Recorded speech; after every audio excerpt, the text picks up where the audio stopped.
സാധാരണക്കാർ തങ്ങളുടെ ആജീവനാന്ത സമ്പാദ്യം ഉപയോഗിച്ച് അല്പം ഭൂമി വാങ്ങുമ്പോൾ അത് രജിസ്റ്റർ ചെയ്യാൻ ഓഫീസുകൾ കയറി ഇറങ്ങേണ്ടി വന്നിട്ടുണ്ട്. ഇടനിലക്കാരുടെ ചൂഷണവും ഉണ്ടായിരുന്നു. അതിലെല്ലാം മാറ്റം വന്നിരിക്കുന്നു. അഴിമതിയുടെ പഴയ വേരുകൾ വലിയൊരളവോളം തുടച്ചു നീക്കാൻ കഴിഞ്ഞിരിക്കുന്നു. പൂർണ്ണതയിലേക്ക് നീങ്ങേണ്ടതായിട്ടുണ്ട്. ഒരു തരത്തിലുള്ള അഴിമതിയും സർക്കാർ അംഗീകരിക്കില്ല എന്ന വ്യക്തമായ സന്ദേശം നൽകിയതിലൂടെ വകുപ്പിലെ സുതാര്യതയും വേഗതയും കാര്യക്ഷമതയും ഉറപ്പാക്കാൻ കഴിയും.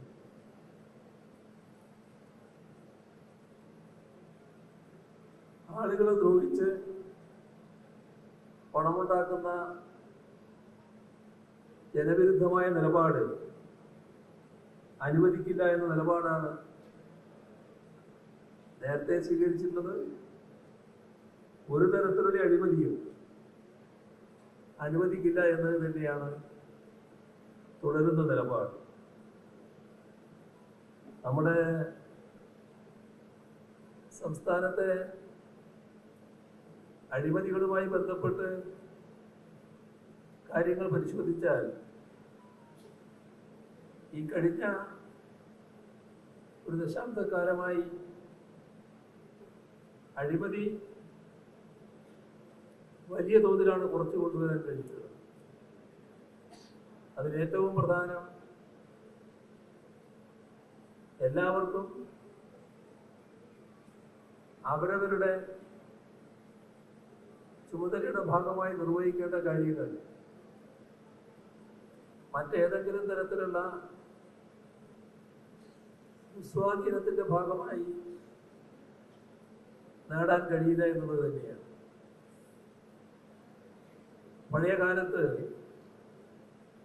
എല്ലാവർക്കും അറിയാവുന്നൊരു യാഥാർത്ഥ്യമുണ്ടായിരുന്നു. ചില പോസ്റ്റുകളിൽ നിയമനം കിട്ടുന്നതിന് ഉദ്യോഗസ്ഥര് അതിൻ്റെ ഭാഗമായി നിയമനം നൽകാൻ പറ്റുന്നവർക്ക് പണം കൊടുക്കുന്ന രീതിയുണ്ടായി. വ്യാപകമായ അഴിമതി പല മേഖലകളിൽ നിന്നിരുന്നു. കേരളത്തിലെ ഇന്നത്തെ എല്ലാ ഓഫീസുകളും, രജിസ്ട്രേഷൻ വകുപ്പ് മാത്രമല്ല എല്ലാ ഓഫീസുകളും പരിശോധിച്ചാൽ ഏതെങ്കിലും ഒരിടത്ത് പോസ്റ്റിംഗ് കിട്ടുന്നതിന് വേണ്ടി ആർക്കെങ്കിലും കൈക്കൂലി കൊടുക്കേണ്ടി വരിക എന്ന ഒരു ദുരനുഭവം ഇക്കഴിഞ്ഞൊരു ദശാബ്ദക്കാലമായി കേരളത്തിൽ നിലനിൽക്കുന്നില്ല. അത് ഏറ്റവും വലിയൊരു പ്രത്യേകത തന്നെയാണ്. ഇപ്പോ നമ്മുടെ കേരളവും മറ്റ് രാജ്യത്തിന്റെ മറ്റു ഭാഗങ്ങളും തമ്മിൽ ചില കാര്യങ്ങളിൽ വലിയ വ്യത്യാസം നിലനിൽക്കുന്നുണ്ട്. ഇവിടെ ഒരു പദ്ധതി നടപ്പാക്കുന്നതിന് വേണ്ടി ടെൻഡർ ചെയ്താൽ ആ ടെൻഡറിൽ പങ്കെടുത്ത് ആ പദ്ധതി കൈവശപ്പെടുത്താൻ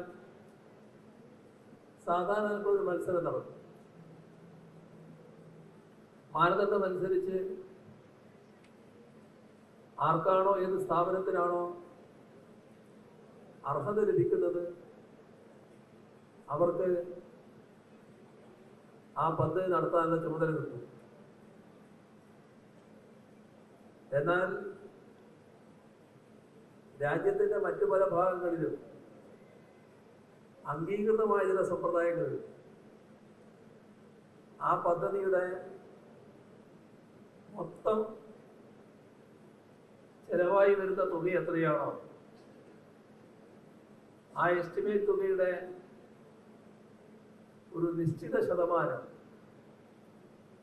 ചില കേന്ദ്രങ്ങളിൽ അവർ കൊടുക്കണം. അത് അലിഖിതമായ നിയമമാണ്. ഇത് രഹസ്യമായ കാര്യമൊന്നുമല്ല, നാട്ടിലെല്ലാവർക്കും അറിയാവുന്ന കാര്യമാണ്. അപ്പോ കൃത്യമായ അഴിമതി ഭരണത്തിലൂടെ എങ്ങനെ അഴിമതി നടത്താം. അങ്ങനെയാണല്ലോ പഞ്ചവടിപ്പാലം എന്നൊക്കെ വിളിച്ച ചില പാലങ്ങളൊക്കെ നമ്മുടെ കേരളത്തില് തകർന്നു വീഴുന്ന അവസ്ഥയുണ്ടായിരുന്നു. അപ്പോ അവിടെ നിക്ഷേപിക്കേണ്ട, ആ പദ്ധതിയിൽ നിക്ഷേപിക്കേണ്ട പണം പൂർണ്ണമായിട്ട് പദ്ധതിക്ക് ചെലവഴിക്കില്ല. അതിൻ്റെ ഒരു ഭാഗം പദ്ധതിയുടെ പ്രവർത്തനം ആരംഭിക്കുന്നതിന് മുൻപ് തന്നെ മറ്റു ചിലരുടെ കയ്യിലെത്തി.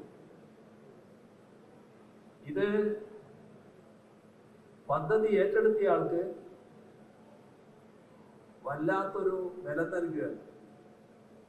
നല്ല വിലയല്ല കേട്ടോ, തെറ്റായ കാര്യങ്ങൾ ചെയ്യുന്നതിനുള്ള കരുത്ത് കിട്ടുകയാണ്.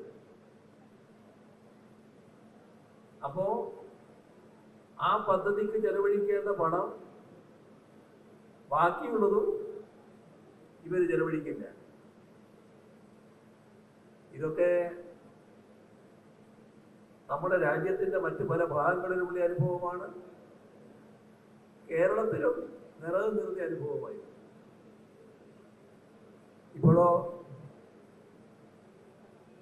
ഇപ്പോ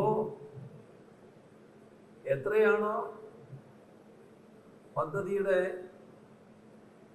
മൊത്തം തുക, ആ തുകയാകെ അവിടെ ചെലവഴിക്കാൻ പറ്റും. ആർക്കും ഭരണവുമായി ബന്ധപ്പെട്ട ഒരു കേന്ദ്രത്തിനും അതിൻ്റെതായ വിഹിതം കൊടുക്കേണ്ടതായിട്ടില്ല. ഇത് കേരളത്തിന് മാത്രം അവകാശപ്പെട്ടൊരു കാര്യമാണ് കേട്ടോ. ആ നിലയിലുള്ള സുതാര്യത ഇവിടെ നിലനിൽക്കുന്നു. അഴിമതി ഏതെല്ലാം തരത്തിലാണ് തുടച്ചു നീക്കാൻ കഴിഞ്ഞത് എന്നതിൻ്റെ പ്രത്യക്ഷത്തിലുള്ള ചില ഉദാഹരണങ്ങളാണ്. ഒരുപാട് കാര്യങ്ങൾ നമ്മുടെ അനുഭവത്തിലുള്ളതാണ്. ഇപ്പോ പണ്ടൊക്കെ നമ്മുടെ നാട്ടിലെ കരാർ പ്രവൃത്തികള് നാട്ടിലുള്ളവരാണ് എടുക്കുക. നാട്ടിലല്ലെങ്കിലും മലയാളികളായിട്ടുള്ളവര്, കേരളത്തിലുള്ളവരാണ് എടുക്കുക. ഇപ്പോ കരാർ പ്രവൃത്തികള് രാജ്യത്തിന്റെ എല്ലാ ഭാഗങ്ങളിൽ നിന്നും ഉള്ളവർ വന്ന് ടെൻഡറിൽ പങ്കെടുക്കുന്നു. അവർ പണികൾ ഏറ്റെടുക്കുന്നു. അവരിലെ പലരും ആശ്ചര്യപ്പെടുകയാണ്. കാരണം രാജ്യത്തിന്റെ മറ്റു ഭാഗങ്ങളിലും അവർ ജോലി നിർവഹിക്കുന്നവരാണ്. അവർക്ക് മറ്റു പ്രദേശങ്ങളിലുള്ള ദുരനുഭവം ഇവിടെ ഉണ്ടാകുന്നില്ല. ഇവിടെ ഒരു കരാറെടുത്തു എന്നതിന്റെ മേലെ അതുമായി ബന്ധപ്പെട്ട് ഭരണവുമായി ബന്ധപ്പെട്ട ഏതെങ്കിലും കേന്ദ്രങ്ങൾക്ക് അവരുടെ പണം എത്തിച്ചു കൊടുക്കേണ്ടി വരുന്നില്ല. ഇത് അവര് തന്നെ പലരോടും പറയുന്നു എന്ന നിലയിൽ വന്നിട്ടുണ്ട്. പുതിയ അനുഭവം. പക്ഷേ നമ്മുടെ നാട്ടിലെ ഇത്തരം അനുഭവങ്ങൾ 10 വർഷമായി നിലനിൽക്കുമ്പോൾ അതിന് വലിയ പുതുമ തോന്നില്ല. എന്നാൽ രാജ്യത്തിന്റെ മറ്റു പല ഭാഗങ്ങളിലും ഇവിടെ ഉപേക്ഷിക്കപ്പെട്ട ആ അവസ്ഥ നിലനിൽക്കുന്നു. ഇവിടെ അതില്ലാത്തത് കേരളത്തിൽ സർക്കാർ സ്വീകരിക്കുന്ന കർക്കശ സമീപനത്തിന്റെ ഭാഗമാണ്. അപ്പൊ സർക്കാരിന്റെ സമീപനം അതാണ് ഈ രംഗത്തെല്ലാം ഉള്ള അഴിമതി തുടച്ചു നീക്കുന്നതിനിടയാക്കിയിട്ടുള്ളത്. എന്നാൽ ഇത് തിരിച്ചു വരണം എന്നാഗ്രഹിക്കുന്ന പലതരത്തിലുള്ള ശക്തികളുണ്ട്. ഇതിനിടക്കും ചിലര് അഴിമതി നടത്തുന്ന വാർത്തകൾ നമ്മുടെ ശ്രദ്ധയിൽപ്പെടുന്നുണ്ടല്ലോ. ഉദ്യോഗസ്ഥ തലത്തിൽ വിവിധ ചുമതലകളുള്ളവർ ആ തരത്തിൽ കാര്യങ്ങൾ നിർവഹിക്കുന്നതായി കാണാൻ കഴിയും. ചിലര് വിജിലൻസിന്റെ പിടിയിൽപ്പെടുന്നത്. ഇത് ഉദ്യോഗസ്ഥരുടെ കാര്യം. എന്നാൽ ഇതിന്റെ എല്ലാം ഭാഗമായി